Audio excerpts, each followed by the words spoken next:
Welcome to the next incredibly captivating and engaging story. Blood on the white marble of the royal promenade. That was the very first thing Sovereign Isolde saw when the blast doors of her dropship hissed open. The capital city of Ethelgard wasn't just under attack. It was a graveyard.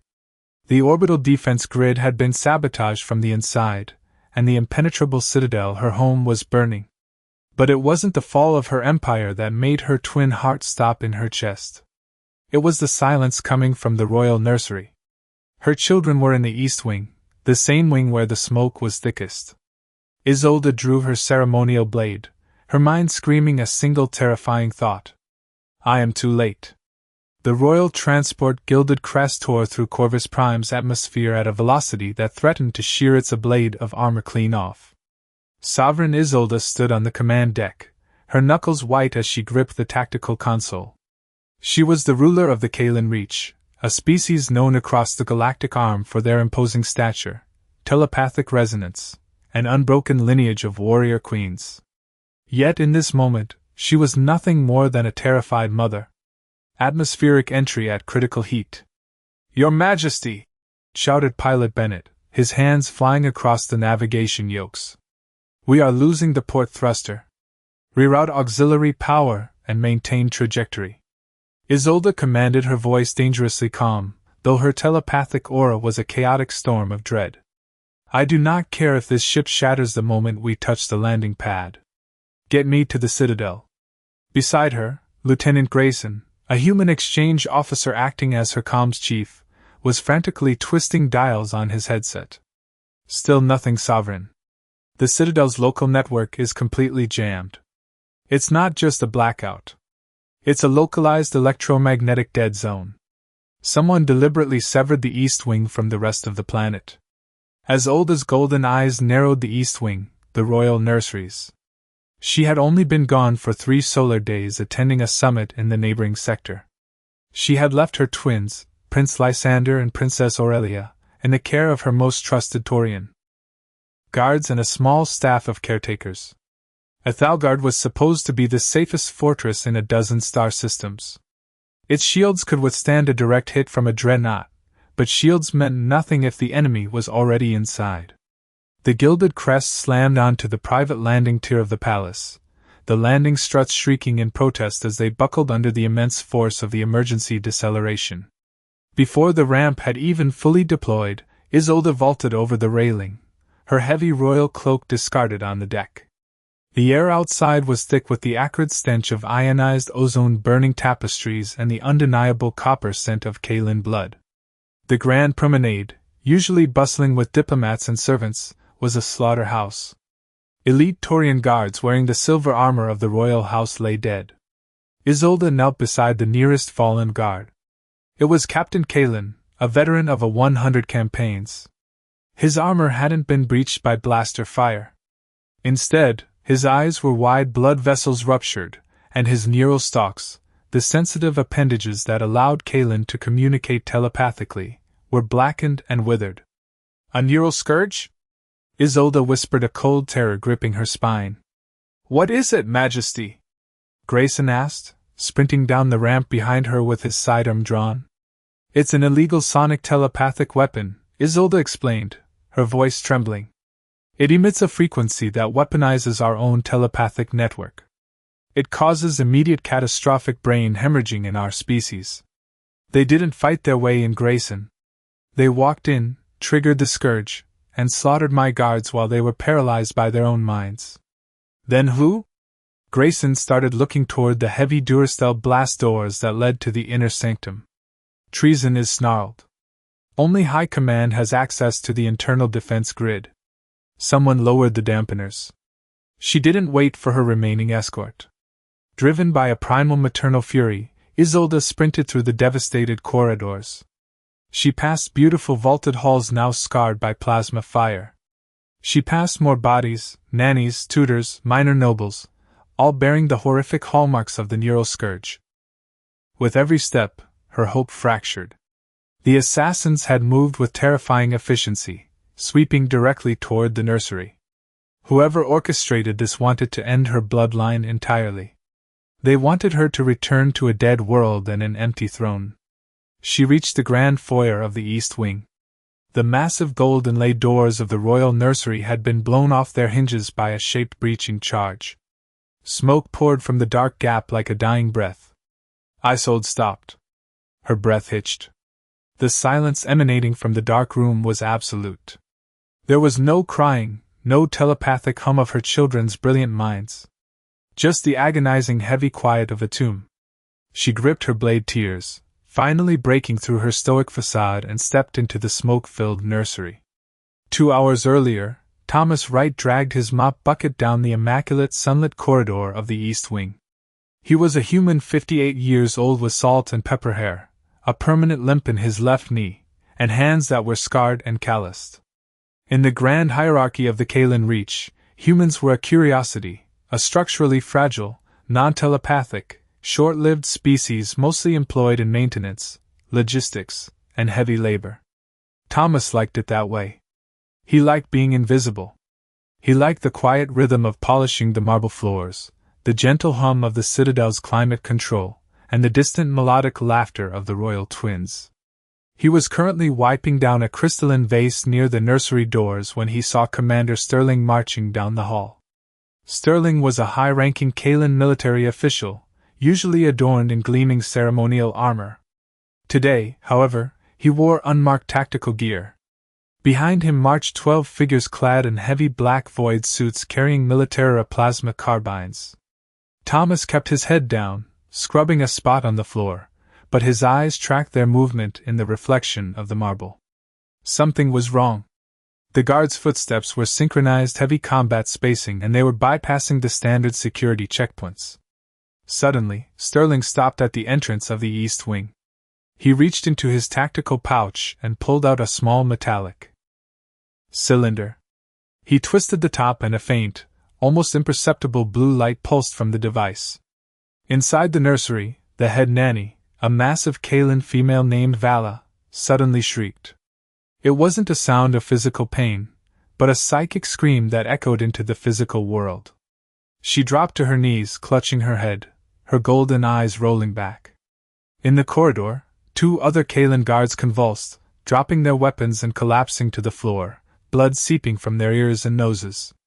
Thomas felt nothing. To a human, a neural scourge was just a silent, inert piece of metal. Humans had no telepathic receptors. To Thomas, it just looked like a magic trick that was killing everyone around him. Sterling stepped over the convulsing bodies, unholstering his plasma pistol. "Sweep the rooms," the commander ordered his assassins in a cold, guttural tone. "Leave none of the royal bloodline alive. The new regime begins today." Thomas froze behind a decorative pillar, his heart hammered against his ribs. The twins. They were in the playroom just beyond the shattered doors. Thomas had spent the last 10 years trying to forget who he was.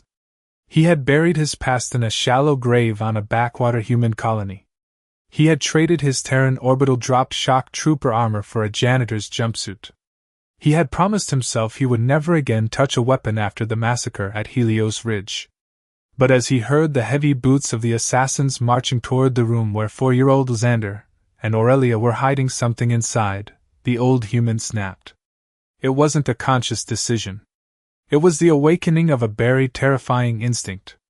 The Kalen thought humans were weak because they couldn't read minds. They didn't understand that humanity's greatest weapon was an adrenaline-fueled, hyper-violent survival instinct forged in the brutal gravity of Earth. Thomas quietly snapped the wooden handle of his mop over his knee. He didn't have armor. He didn't have a gun. He had a jagged piece of wood, a bucket of caustic cleaning solvent, and 30 years of specialized close-quarters combat experience. The last assassin in the formation paused near Thomas's pillar to check his rifle. Battery. Thomas stepped out of the shadows. He didn't make a sound. With ruthless, terrifying precision, he drove the splintered end of the mop handle upward, bypassing the assassin's heavy chest plate and sliding it through the soft, unarmored joint under the jaw straight into the brain pan. The alien gurgled, its eyes going wide. Before the body could even hit the floor, Thomas caught the falling plasma carbine, stripped the dead man's combat knife from its sheath, and dragged the corpse into the shadows. He checked the weapon. Full charge. All right, Tommy, he thought, his breathing slowing down, his arthritis seemingly evaporating under a massive dump of adrenaline. Time to go to work. Inside the nursery, Sterling was pointing his weapon at the heavy reinforced doors of the playroom. The children had managed to trigger the emergency lockdown, but the Dura steel was already melting under the heat of a breaching torch. Hurry it up, Sterling barked. The Sovereign ship will break orbit in an hour. I want their heads on pikes before she lands. Suddenly, the lights in the east wing died. The assassins activated their low-light visors, sweeping their weapons into the darkness. Who cut the power? Sterling demanded. A high-pitched hissing sound filled the air. From the ventilation shafts above, a fine, highly corrosive mist began to spray down upon them. It was Thomas's heavy-duty floor solvent pumped directly into the local air scrubbers. It wouldn't melt through their armor, but as it settled on their visors, it immediately began to eat away at the optical sensors, blinding them. Contact! We are blinded! One of the assassins yelled, clawing at his ruined visor. From the darkness, a plasma bolt tore through the room, striking the blinded assassin squarely in the chest. The superheated energy punched through his armor, dropping him instantly. Return fire! Return fire! Sterling screamed, firing blindly into the shadows. Plasma splashed against the walls, igniting the beautiful drapery and melting the priceless Kalen artwork. But the shooter was already gone. Thomas moved like a ghost. He remembered the layout of the room perfectly. He knew the blind spots. He knew where the floorboards didn't creak. He flanked the squad coming up behind a pair of assassins who were firing toward the doorway. He didn't waste plasma. He stepped in close, grabbed the nearest assassin by the back of the helmet, and drove his stolen combat knife through the base of the neck, severing the spinal cord. He used the dying alien as a meat shield as the second assassin turned, absorbing 3 plasma bolts before Thomas raised his carbine and blew the attacker's head off. Sterling watched in horror as his elite kill squad was systematically dismantled by an unseen phantom. Use the thermal scanners. Find them. Sir, one of the remaining mercenaries shouted, his voice laced with panic. The thermal signature. It's too small. It's too cold. It's not a Kalen. Thomas, hiding behind a massive overturned mahogany desk, checked his rifle battery. 10 shots left. 6 hostiles remaining, including Sterling. His breathing was heavy, and a stray plasma burn had grazed his left shoulder, searing the flesh down to the muscle. He ignored the pain. He looked over his shoulder at the melted playroom door. He could hear the twins crying inside. Nobody touches the kids, Thomas whispered, his eyes hardening into chips of ice. He reached into his pocket and pulled out a chemical light stick. He cracked it, threw it across the room to draw their fire, and charged in the opposite direction. Queen Isolde stepped through the blasted doorway of the nursery, the smoke stinging her eyes. She held her ceremonial sword in a white-knuckle grip, prepared to die, avenging her children. But as the smoke began to clear, the scene before her defied all logic. The vast opulent nursery was completely destroyed. The walls were scorched black by plasma fire. The massive crystal chandelier had fallen, shattering into a million pieces across the floor. And then there were the bodies. Isolde counted them. 125. 10 heavily armored Kalen mercenaries. Elite killers. They lay in grotesque positions, their armor pierced by precise plasma fire, or worse, their bodies broken by brutal intimate melee combat. One of the mercenaries was pinned to the wall by a shattered piece of a heavy oak table. Another had his helmet completely caved in by what looked like a solid brass fire extinguisher. This wasn't the work of a security team. This was a slaughter. This was the work of an apex predator. Xander, Isolde called out, her voice cracking. Aurelia, Mama. The sound came from behind a hastily constructed barricade in the corner of the room. Heavy metal cabinets, a reinforced desk, and blast-proof glass from the windows had been piled up to create a small bunker. Isolde ran toward it, throwing a heavy cabinet aside with her immense Kaelin strength. Huddled in the corner, covered in soot, but completely unharmed, were her twin children. They looked terrified, clinging to each other, but they were alive. Isolde dropped to her knees, pulling them into her chest, burying her face in their hair, sobbing openly. "You're safe. You're safe by the ancestors. You're safe. He protected us, Mama," Lysander whimpered, pointing a trembling finger toward the center of the room. The quiet man. Isolde looked up. Standing in the center of the devastation, leaning heavily against a marble pillar, was Thomas Wright. The human servant looked almost unrecognizable. His gray jumpsuit was drenched in Kaelin blue blood and his own red blood. His left arm hung limply at his side, severely burned by a plasma grazing. In his right hand, he held a Kaelin combat knife, its edge dulled and chipped from striking armor. At his feet lay the body of Commander Sterling. Sterling's armor was practically untouched by weapons fire. Instead, his neck was twisted at an impossible grotesque angle. Isolde stood slowly, her children clinging to her legs. She stared at the frail 58-year-old human who cleaned her floors. The man who apologized when he bumped into a table. The man the Kaelin nobility treated as an invisible pet. "Thomas," Isolde whispered, utterly bewildered. You did this." Thomas spat a glob of blood onto the marble floor. He looked exhausted, his face pale, but his eyes were terrifying. The differential subservient gaze was gone. In its place was the cold, calculating stare of a veteran who had stared into the abyss and smiled. They brought a telepathic jammer. "Your Majesty," Thomas said, his voice raspy, devoid of any royal titles or formal inflection. "Knocked out your guards, melted their brains, but I ain't got the hardware for that kind of headache." He slowly limped over to Sterling's body, reached down, and ripped the neuroscourge device from the dead commander's belt, tossing it to Isolde. 12 of them, Isolde said, looking around the room. "These are Vornak Syndicate mercenaries. Sterling hired the best. And you? You killed them all with a mop and a knife." Thomas let out a dry, humorless chuckle. "I had a plasma carbine for a bit, but the battery died. Had to improvise. Humans are good at that." Isolde stepped closer, her telepathic senses finally recovering from the shock. She reached out with her mind, expecting to feel the void that humans usually presented. Instead, she felt a tidal wave of suppressed trauma, tactical genius, and a terrifying icy rage that made her physically step back. "Who are you, Thomas?" she demanded, her voice echoing with the authority of the sovereign. "What are you?" Thomas sighed, letting the heavy combat knife slip from his fingers. It clattered loudly against the floor. He leaned against the wall, sliding down until he was sitting on the ground, clutching his bleeding shoulder. 30 years ago, before I came to this sector, I was a gunnery sergeant in the Terran Orbital Drop Shock Infantry," Thomas said quietly, looking at the ceiling. "We were the guys the United Earth government sent in when diplomacy failed and orbital bombardment wasn't an option. We dropped from orbit in tin cans straight into the meat grinder." He looked at the Kaelin children, his hard eyes softening just a fraction. "I did things, Your Majesty, things that keep me awake every single night. I retired.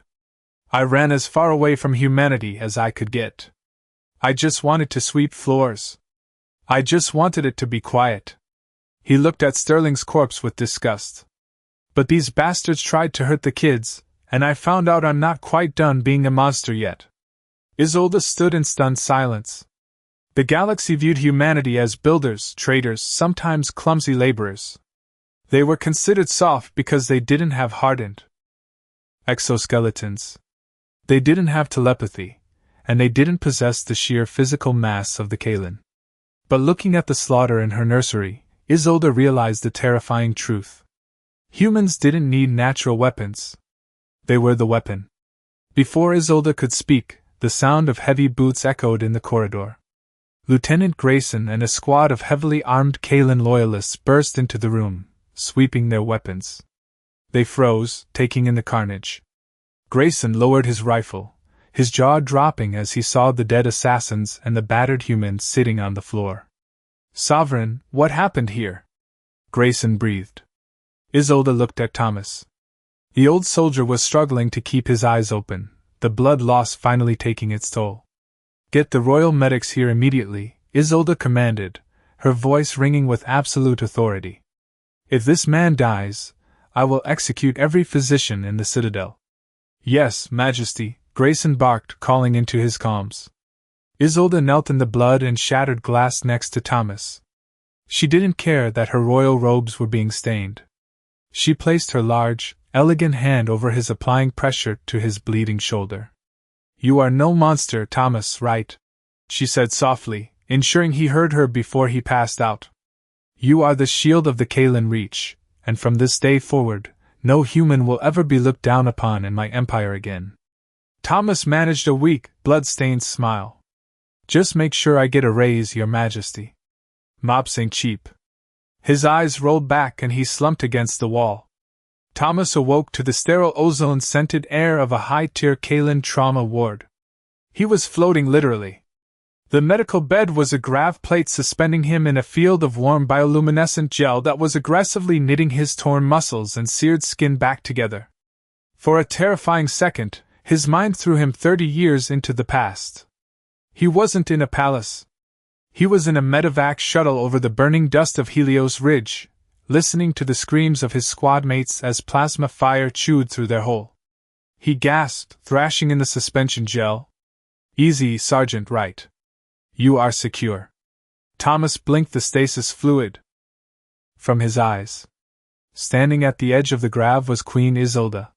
She had discarded her blood-stained ceremonial robes for a dark armored tunic woven from carbon silk. Flanking her were two hulking Kalen loyalists, though they kept a respectful and noticeably cautious distance from the human. Sitting in a chair to her left was Lieutenant Grayson, the human exchange officer. Grayson looked like a kid who had just discovered his favorite grandfather was secretly an apex predator. The gel will deactivate in a moment, Isolde said, waving an elegant hand over a console. The suspension field dropped and Thomas settled onto the firm mattress beneath. He groaned, testing his left shoulder. The agonizing plasma burn was gone, replaced by a patch of smooth pinkish skin. Alien medicine was a hell of a thing. How long was I out? Thomas asked, his voice still rough. He didn't bother with the royal titles. The moment for pretending to be a subservient janitor had died in the nursery. 18 hours, Isolde replied, her golden eyes studying him intently. The royal physicians were astounded. They said a Kalen would have died from the shock of your injuries alone. Your biology is aggressively resilient. Your cellular regeneration practically fought the medicine to heal you on its own terms. We're stubborn like that. Thomas grunted, sitting up and swinging his legs over the edge of the bed. He looked at Grayson. The kids, Prince Lysander and Princess Aurelia, are safe, Sergeant Grayson answered quickly, sitting up straight. They are in a secure bunker beneath the citadel. No one gets in or out without the Sovereign's biometric seal. Thomas let out a long breath, staring at his callous hands. Good. He sold a step forward, dismissing her guards with a flick of her wrist. The heavy doors sealed shut, leaving the three of them alone. We extracted Commander Sterling's memory core before his neural pathways degraded. Isolde began her telepathic aura, dark and turbulent with suppressed fury. He was not acting alone. The neural scourge he used was military-grade, heavily restricted. And the mercenaries he hired, the Vornak Syndicate, were paid through a proxy account linked to the Ethelgard High Council. Thomas looked up. A coup, a slaughter, Isolde corrected coldly. I was intended to return to a dead family, a broken spirit, and an empire begging for stability. Lord Regent Alistaster, my second in command, has been championing a treaty with the Kryn Ascendancy. I refused it. It seems he decided my bloodline was an obstacle to his political ambitions. So, what's the play? Thomas asked. You arrest him. You're the queen. I cannot.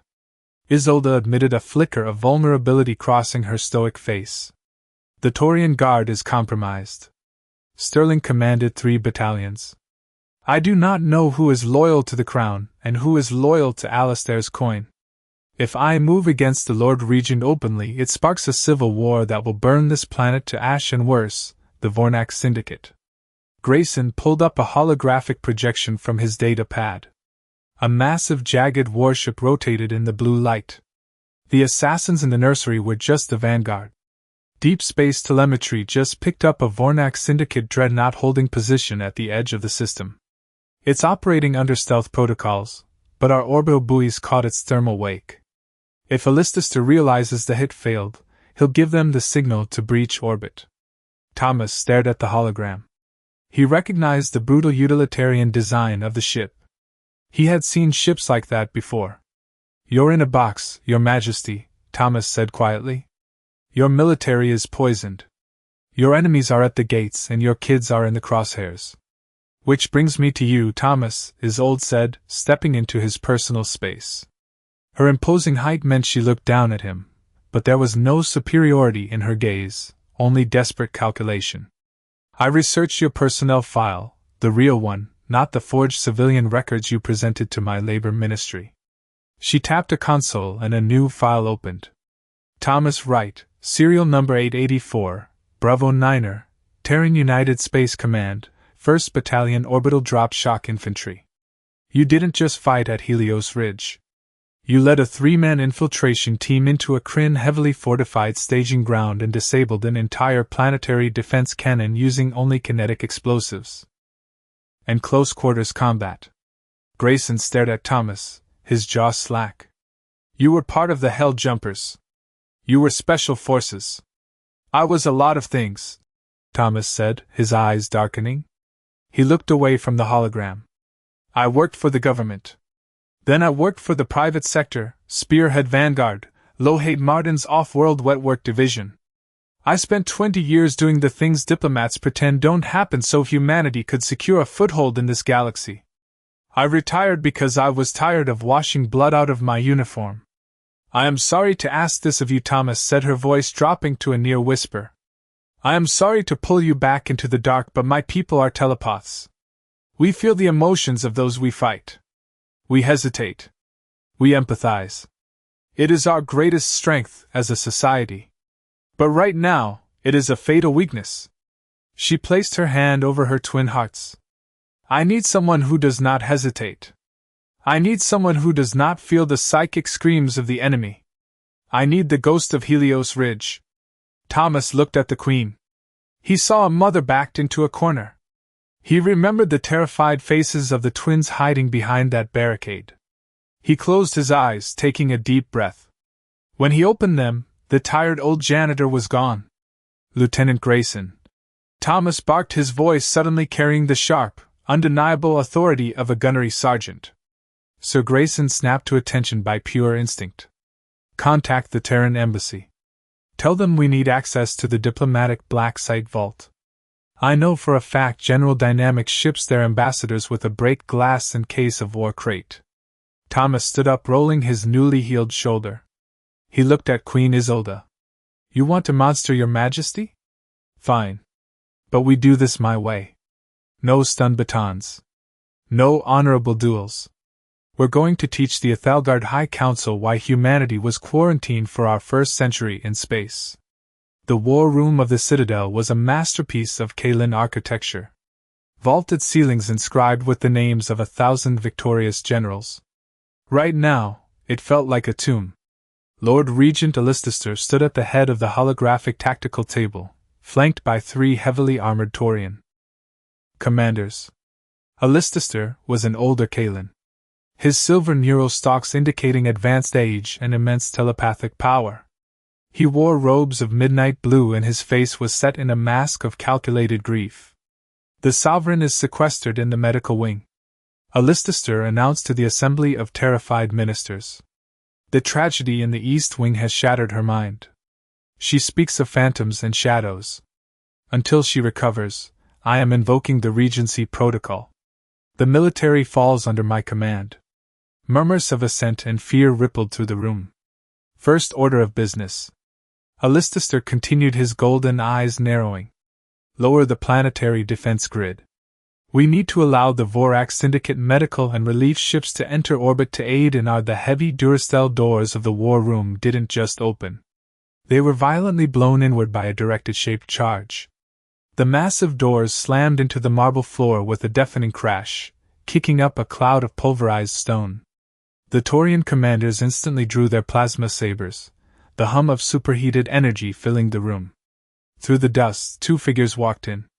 Queen Isolde strode forward, radiating a telepathic aura so intensely furious that several minor ministers collapsed to their knees, clutching their heads. She wore her full combat armor, the silver plating gleaming, her ceremonial long sword resting on her hip. But it was the figure beside her that made the Taurian guards freeze. Thomas Wright was unrecognizable. He was no longer wearing a gray jumpsuit. He was clad in United Space Command heavy assault armor. The plating was matte black, designed to absorb light and radar. His helmet was tucked under his arm, revealing a grim, scarred face. Over his right shoulder hung a massive, ugly piece of machinery, a General Dynamics M76 heavy magnetic accelerator rifle, a rail gun. Regency protocol denied Alistaster. Isolde's voice boomed, amplified by the acoustics of the hall. Alistaster recovered his composure quickly, though his eyes darted nervously to the heavily armed human. Sovereign, you are unwell. The trauma of losing your children. My children are alive.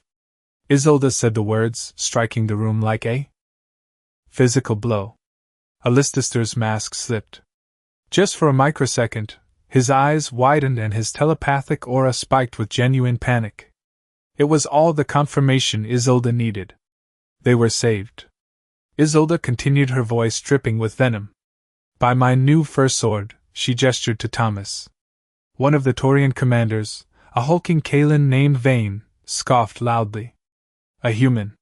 You replaced the elite Taurian guard with a fragile primate sovereign. This is madness. He is a laborer. He killed 12 of your Vorak assassins with a mop handle and a kitchen knife. Isolde stated flatly. The room fell dead silent. Vane looked at Thomas, assessing the black armor and the crude, blocky weapon he carried. Lies, Vane snarled. No human has the reflexes to defeat a Kaelin warrior. I challenge this janitor for the right to stand beside the queen. Thomas didn't say a word. He didn't adopt a martial arts stance. He simply dropped his helmet to the floor. Vane ignited his plasma saber and lunged, moving with terrifying speed. To the alien eye, he was a blur of silver armor and burning blue energy. To Thomas, who had spent decades fighting hyperkinetic insectoid races in zero gravity, Vane telegraphed his strike a mile away. As Vane swung the saber down to cleave Thomas in two, the human simply stepped slightly to the left. The plasma blade hissed past his ear, searing the air. Before Vane could correct his momentum, Thomas brought the heavy steel stock of the M76 rail gun up in a brutal bone-shattering arc crack. The reinforced steel smashed directly into the soft, unarmored cluster of neural stalks at the back of Vane's neck. Vane didn't even scream. The sheer trauma to his nervous system instantly shut off his brain. The 9-foot-tall Kaelin warrior collapsed in a heap of useless armor, his plasma saber skittering across the floor. The fight had lasted exactly 2 seconds. The other two Taurians stepped back, their weapons trembling. Thomas racked the charging handle of the rail gun. The magnetic coils winded as they spooled up a terrifying high-pitched shriek that promised absolute destruction. He leveled the barrel at Lord Regent Alistaster. No, Thomas said, his voice a low, growly growl that cut through the silence. Who else has a problem with my resume? Alistaster raised his hands, his face pale. This is an outrage. An alien holding a weapon to the Lord Regent guards kill him. None of the guards moved. They were looking at Vane's unconscious body and then back to the human who was currently aiming a weapon capable of punching a hole through a tank directly at their boss. Lord Alistaster, Isolde said, stepping forward. You are stripped of your titles. You are stripped of your telepathic rights. You will be confined to the deep cells for high treason. You are too late, Isolde. Alistaster spat, dropping the facade. He tapped a hidden sequence on his wrist gauntlet. The Vornak dreadnought in orbit was waiting for my signal. I just gave it. They are dropping drop pods into the city as we speak. They have orders to level the citadel. The citadel abruptly, violently shook. The sound of distant atmospheric sonic booms echoed through the thick walls. The invasion had begun. Alistair smiled a bloody, desperate smile. Your guards are dead or loyal to me. You have one human. You cannot stop an army. Thomas looked at the holographic tactical table. Red blips were multiplying rapidly across the map of the capital city. They were landing right outside the palace gates. He didn't panic. He reached up and tapped his earpiece connecting to Lieutenant Grayson back in the secure comms room. Grayson, the package ready? Thomas asked. Ready? Sergeant Grayson's voice crackled back tight with adrenaline. I managed to override the Citadel's automated defense turrets. They're offline. But sir, are you sure about this? Do it, son. Thomas ordered. Thomas turned to Queen Isolde. Your Majesty, I suggest you get your ministers behind the blast doors. What did you do, Thomas? Isolde asked, watching the human calmly strap his helmet onto his head. The visor polarized, turning into a featureless black void. The Vornak use energy shields, right? Thomas's voice was now mechanically altered by the helmet sounding cold and metallic. Energy shields are great against plasma and lasers. They dissipate heat, but Earth never adopted plasma weapons. We stuck with kinetics. We use heavy solid slugs traveling at Mach 7. He checked the power gauge on his rail gun. Energy shields don't stop a 50 caliber tungsten round. They try to absorb it, and the kinetic feedback overloads the generator and cooks the guy inside his own armor.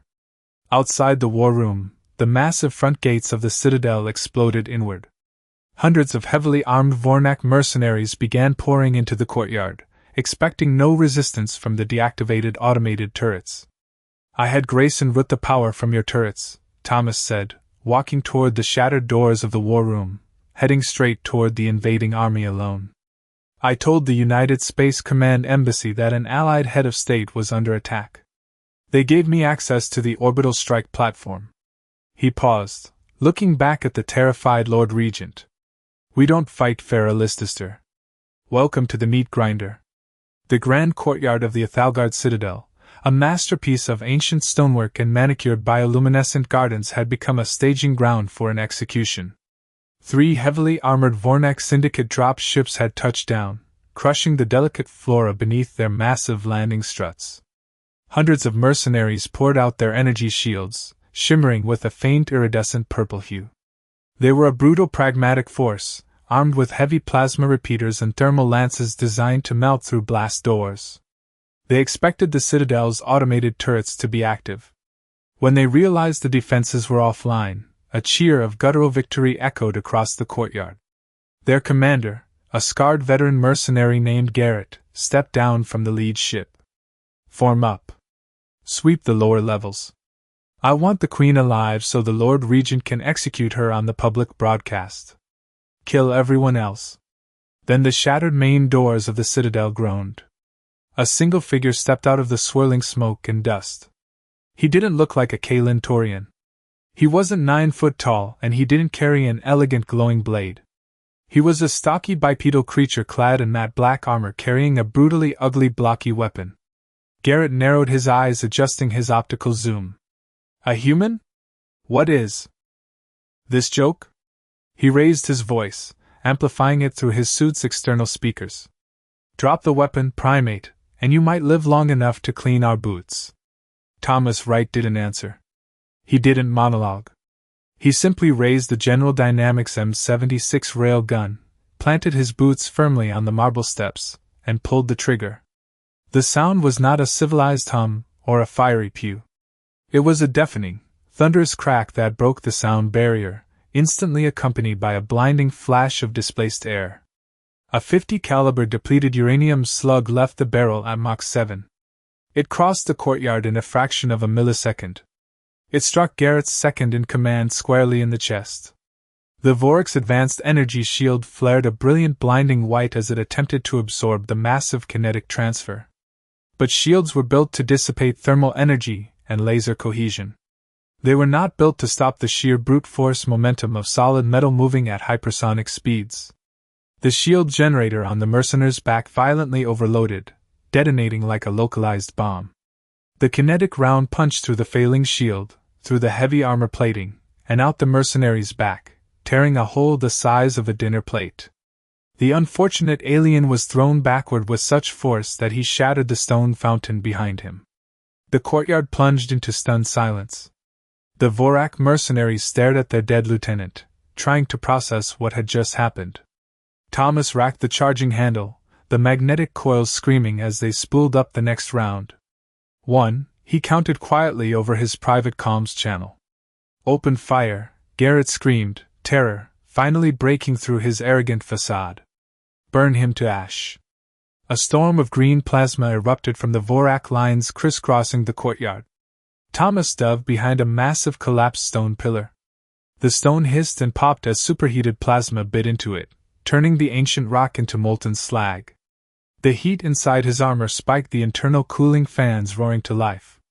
He leaned out from cover, the M76 tracking targets with ruthless efficiency. Crack! Another mercenary folded in half his shield, bursting into a shower of sparks. Crack! A heavy weapons specialist on a transport ramp was thrown violently into the bulkhead dead before he hit the ground. Flank him, Garrett ordered, pointing toward the left garden. He's only one man overwhelmed his position. A squad of 20 mercenaries broke off, utilizing their jump jets to bound across the courtyard, seeking to get an angle behind Thomas's pillar. Inside the Citadel's comms room, Lieutenant Grayson's voice crackled frantically in Thomas's ear. Sergeant, you have 20 hostiles pushing your left flank. They're moving too fast. Your weapon's fire rate can't keep up. I know, kid. Thomas grunted, dropping an empty magazine and slapping a fresh block of tungsten slugs into the rail gun. Is the package in position? Targeting data confirmed. The United Space Command orbital platform Zeus is holding geostationary orbit directly above your coordinates. But sir, the blast radius. I'm in shielded cover, Thomas said, his voice ice cold. Execute the DARPA protocol.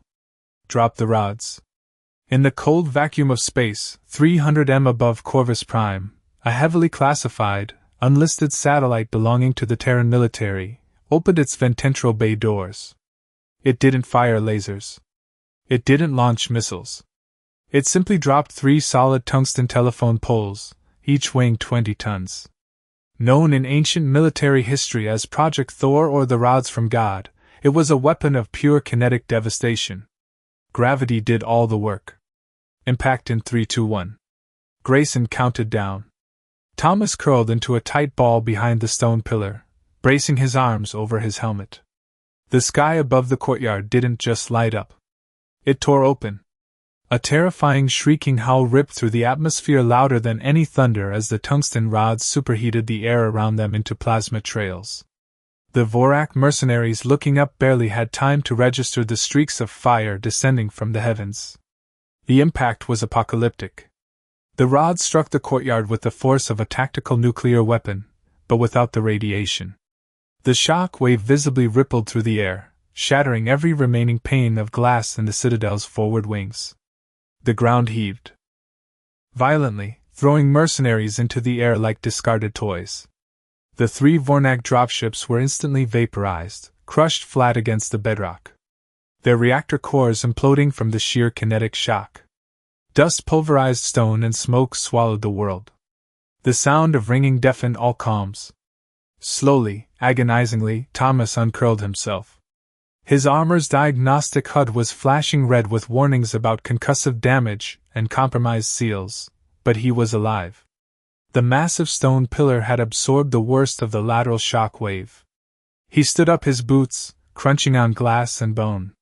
The smoke began to thin, whipped away by the roaring fires. The courtyard was gone. In its place was a massive glowing crater of glass stone. Of the hundreds of elite Vorak mercenaries, nothing remained but scattered smoking pieces of armor. Thomas lowered his weapon, his breath ragged. Package delivered, Grayson. He coughed into the comms. Vanguard neutralized. Copy that, Sergeant, Grayson replied, though his voice was trembling. But we have a bigger problem. Before Grayson could explain, the ambient light in the courtyard suddenly dimmed. Thomas looked up through the dissipating smoke. The sky above Ethelgard was normally a brilliant deep violet. Now it was being blotted out by a shadow so massive it defied comprehension. Descending slowly through the upper atmosphere was the Vornak dreadnought, the Leviathan. It was 3M of jagged black metal bristling with heavy plasma batteries and launch bays. Without the Citadel's planetary defense shield to keep it at bay, the massive warship had entered low orbit, positioning itself directly over the capital city. A deafening synthesized voice boomed from the ship, echoing across the entire valley. Ethelgard Citadel, this is the Vornak Syndicate. You have destroyed our vanguard. We will now reduce your royal palace to a crater. Surrender the Queen within 5 minutes, or we will initiate an orbital glassing. You cannot stop us. The heavy blast doors behind Thomas hissed open. Queen Isolde stepped out into the ruined courtyard, her silver armor catching the flickering light of the fires. Her golden eyes tracked up to the massive ship hanging in the sky. Her expression was a mix of awe and profound helpless rage. They intend to burn the city, Isolde whispered. Millions will die. Thomas marched up the steps to meet her. He reached up and unlocked his helmet, pulling it off with a hiss of depressurization. His face was covered in soot and blood tricked from his nose, a casualty of the massive shockwave. Your Majesty, Thomas said, wiping the blood away with the back of his gauntlet. We need to get the planetary shield back online now. We can't, replied bitterly. Alistair used a biometric lock on the main frame in the war room. It requires his specific telepathic resonance and his genetic signature to undo. He's in the holding cells, Thomas growled. Let me go down there. I can be very persuasive. He'll give me the code or I'll bring you his head. It doesn't work like that, Thomas, Isolde explained, shaking her head. Kalen technology is biosymbiotic. If Alistair is under extreme duress and pain or dead, his neuroresonance changes. The system will detect it and permanently brick the shield generator as a security measure. He has to willingly unlock it. Thomas cursed, kicking a piece of rubble. 5 minutes. We have 5 minutes before that floating junk heap turns this city into an ashtray. Do we have any ships that can break orbit and take it on? The Gilded Crest is fast, but it is a royal transport, not a warship. Isolde said its weapons would merely scratch the paint on a dreadnought's hull. Thomas looked back up at the dreadnought. His mind raced calculating trajectories, payloads, and terrible, desperate odds. He thought of the twins, Lysander and Aurelia, huddled in the bunker deep beneath their feet. He thought of his vow to never let another child burn because he didn't do enough. Rathan, Thomas muttered. What did you say? Isolde asked Rathan. Thomas repeated, his eyes locking on to hers, an old Earth defense contractor. Back in the early days of the expansion wars, when humanity was outgunned by larger alien vessels, they developed a dirty suicidal tactic. If you can't punch through their shields from the outside, you bypass them entirely. Isolde's telepathic aura spiked with confusion, but also a glimmer of hope. Bypass them. How their point defense cannons will shred any ship that gets too close. Not if the ship is cloaked, Thomas said. Does the Gilded Crest have a stealth drive? Yes. Isolde nodded. A state-of-the-art light-bending array. It renders the ship invisible to thermal and optical sensors, but it only lasts for a few minutes before the coils overheat. A few minutes is all I need, Thomas said, his voice hardening into something cold and terrifying. If I can get the Gilded Crest right up to the hull of the dreadnought, I can manually cut my way in. Boarding a dreadnought alone. Isolde grabbed his arm, her grip shockingly strong. That is madness, Thomas. There are 1,000 mercenaries on that ship. I don't need to fight 1,000 mercenaries, Thomas said, pulling a massive heavy cylindrical device from his lower back armor compartment. It was painted hazard yellow with the bold letters T Havoc stankled on the side.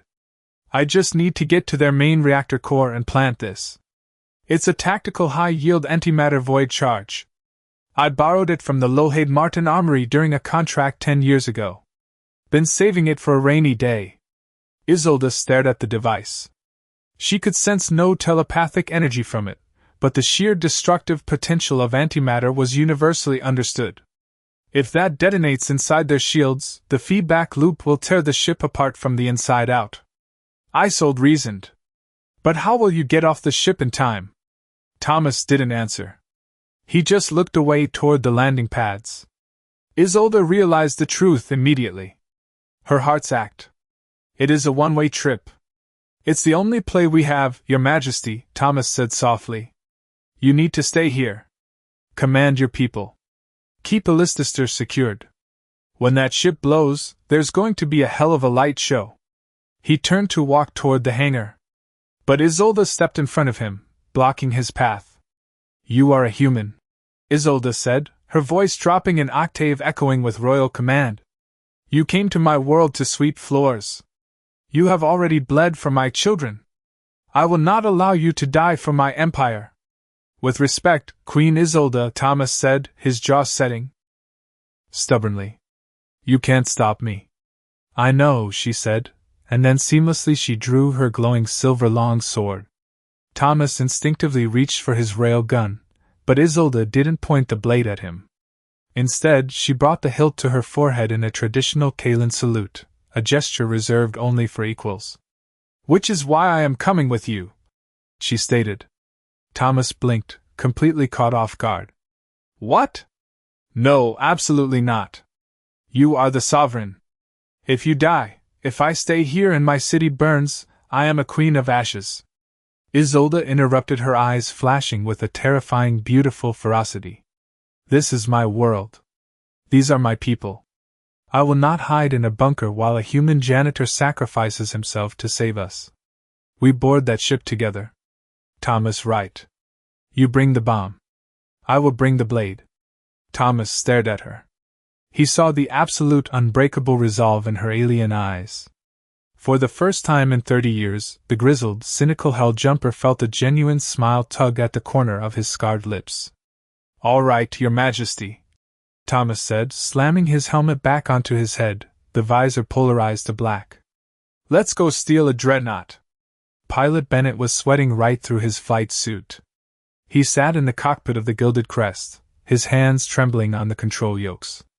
Behind him stood the two most terrifying beings on the planet, his sovereign clad in gleaming battle armor, and the human janitor, who was currently strapping a localized antimatter bomb to his chest like it was a canteen.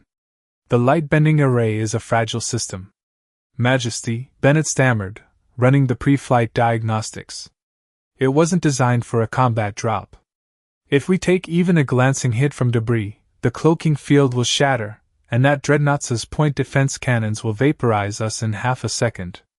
Then, do not hit any debris, Bennett, Queen Isolde said evenly, drawing her plasma long sword and resting the humming blade over her shoulder. Take us up. Thomas slapped a fresh magazine of depleted uranium slugs into his rail gun. Just get us into their blind spot beneath the primary thruster array. The radiation interference from their own engines will blind their localized sensors. We jump the gap cut through the hull and walk right into their basement. Bennett swallowed hard. Jumping the gap. Right. Of course, the Gilded Crest lifted off the private landing tier, its sleek aerodynamic hull humming with immense power. As it cleared the burning towers of the Citadel, Bennett engaged the stealth drive. To the naked eye, the royal transport simply vanished, replaced by a slight shimmering distortion in the air. Inside the cockpit, the tension was suffocating. Through the viewport, the Vornak dreadnought. The Leviathan loomed like a jagged black moon. It was horrifyingly massive.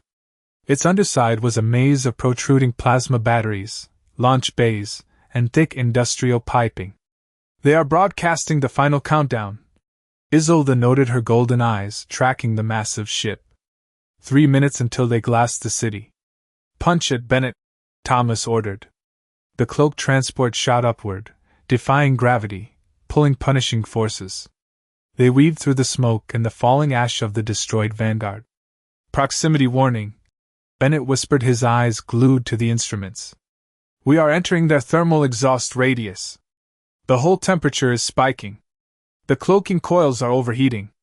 Hold it together, Thomas muttered, staring at the rapidly approaching metal belly of the dreadnought. 200 m, 100 m, Bennett chanted, engaging magnetic docking clamps.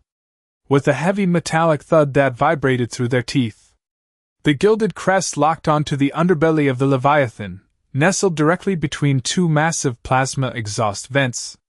The radiation here was intense, a chaotic soup of static that perfectly masked their presence. Thomas hit the depressurization switch on the airlock. He didn't have a Zerog tether, so he engaged the magnetic boots of his assault armor.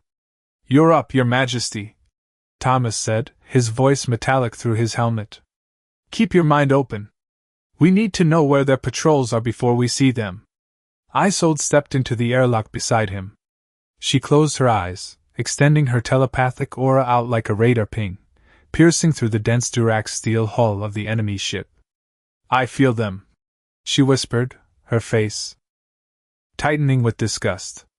Hundreds of minds, brutal, greedy, panicked. But the lower engineering deck immediately above us is lightly staffed. 3 mechanics. No heavy guard. Perfect.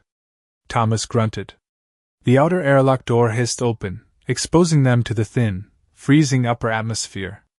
Thomas pulled a handheld thermal breaching torch from his belt. It was a vicious little tool burning at a temperature that made the sun look cool. He pressed it against the dreadnought's hull. Sparks rained down into the clouds below as the human cut a perfect circular hole through 3 feet of military armor in under 30 seconds. He kicked the cut section inward. It fell with a loud clang onto the deck plates of the engineering sector. Thomas dropped in first, his rail gun raised. Isolde landed silently behind him, her movements possessing a fluid feline grace that belied her massive height. They were in a dimly lit cavernous access corridor. Thick bundles of fiber optic cables and glowing coolant pipes lined the walls. Down the hall, 3 Vornak mechanics in heavy hazard suits turned around, startled by the noise of the breach.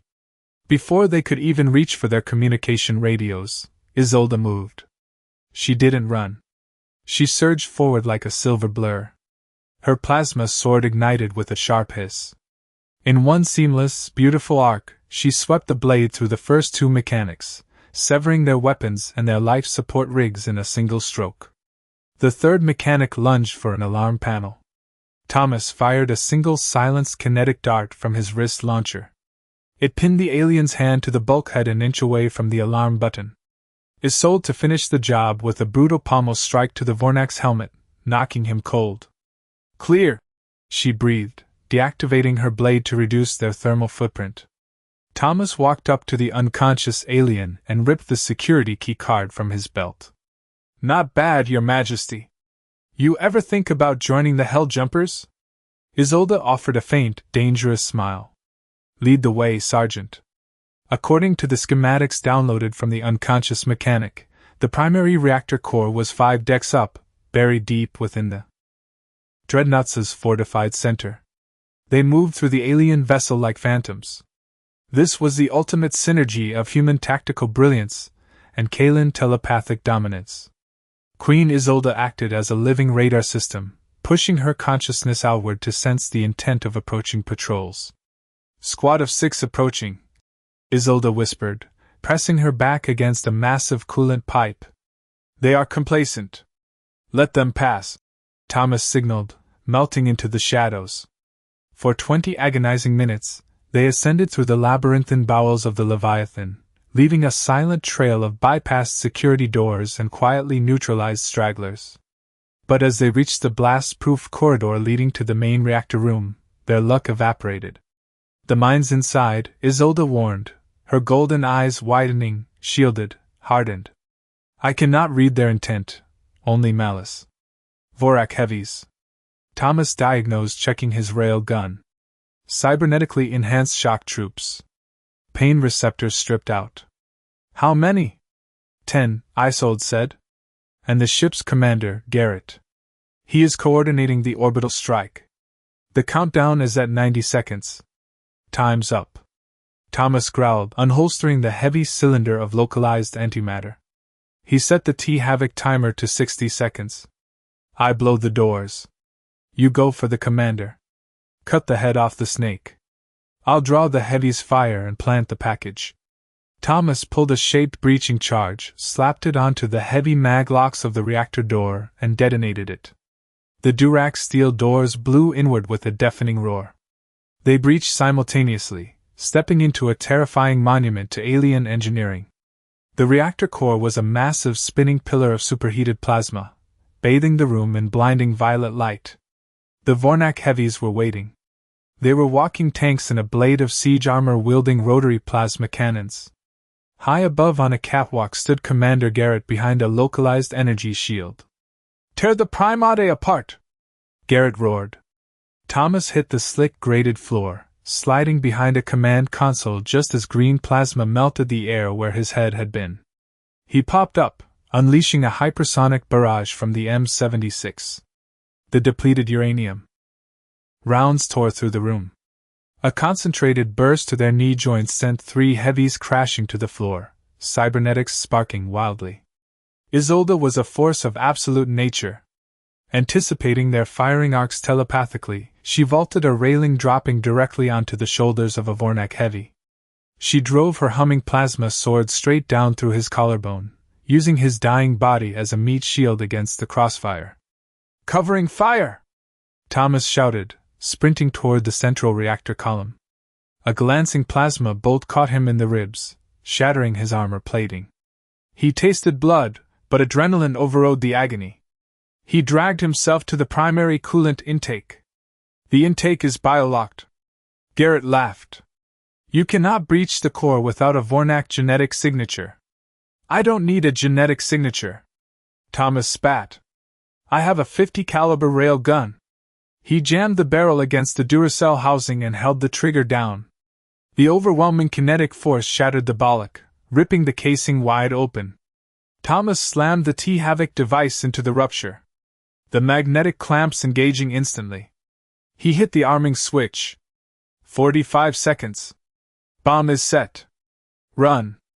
Thomas roared. Isolde decapitated her final target. Garrett was screaming in panic, sprinting toward the emergency blast doors. "The elevators are locked down!" Isolde yelled. "Bennett!" Thomas barked into his comms. "Route compromised. We need an exit. There is an external garbage chute 3 corridors down." Pilot Bennett's panicked voice crackled back. "It vents into the void. I am bringing the crest around." "A garbage chute," Isolde yelled. "A Terran classic." Thomas hurled his last fragmentation grenade toward the blast doors. "Go." They sprinted down the scorched corridor to a heavy hatch marked with hazard symbols. Thomas kicked the release lever. The hatch swung open to a dark tube dropping into nothingness. 20 seconds. "Ladies first," Thomas yelled, firing blindly down the hallway. Isolde threw herself into the chute. Thomas followed a heartbeat later, the hatch slamming shut above him. They shot out of the bottom of the dreadnought, plummeting into the freezing vacuum. Directly below the gilded crest hovered with its rear cargo ramp extended. Isolde to hit the angled deck rolling expertly. Thomas slammed down a second later. "Burn the drives!" Thomas screamed, slamming the ramp button. The gilded crest banked violently, its thrusters burning white-hot as it dove toward the planet. High above the T-Havoc charge detonated. The antimatter fed back into itself. The Leviathan violently imploded its massive hull, buckling inward before shattering outward into a billion pieces of molten slag. Inside the gilded crest, the silence was absolute. Thomas pulled his helmet off his face, bruised and bleeding. He looked at Queen Isolde. Her priceless silver armor was ruined, covered in soot. She looked at the battered human with profound respect. Then the Queen threw her head back and let out a booming, triumphant laugh. "By the ancestors, Thomas," she laughed. "You humans are completely, utterly insane." Thomas let out a tired chuckle. "It's a survival trait, Your Majesty. Keeps the galaxy on its toes." 3 weeks later, the citadel of Ethgard was already rising from the ashes. The conspirators had been rooted out, and the Vornak syndicate had formally retreated from the entire sector, terrified of the whispers that the Kalan Queen possessed a human weapon capable of erasing dreadnoughts from existence. Under the newly restored glass dome of the Grand Promenade, Queen Isolde held a royal coronation ceremony. Standing proudly before the throne was Thomas Wright, no longer wearing a janitor's jumpsuit, but the immaculate midnight blue dress uniform of a Taurian commander. Beside the throne, young Prince Lysander and Princess Aurelia waved excitedly, and Thomas offered them a warm, subtle wink. As his old appened the Star of Ethgard to his chest, she whispered that his salary had been doubled. Thomas simply smiled and replied, "Much obliged, Your Majesty, but just so we're clear, I'm not doing Windows." What an explosive finale. Thomas Wright proved that the most dangerous weapon in the galaxy isn't a plasma cannon or a dreadnought. It's a human with a reason to fight. If you love this HFY story and want to hear more tales of humanity showing the galaxy what we are truly made of, please smash that like button. Share this video with your fellow sci-fi fans. And don't forget to subscribe to the channel and ring the notification bell so you never miss an upload. Drop a comment below telling me your favorite moment from Thomas's brutal last stand. Thanks for watching, and as always, humanity,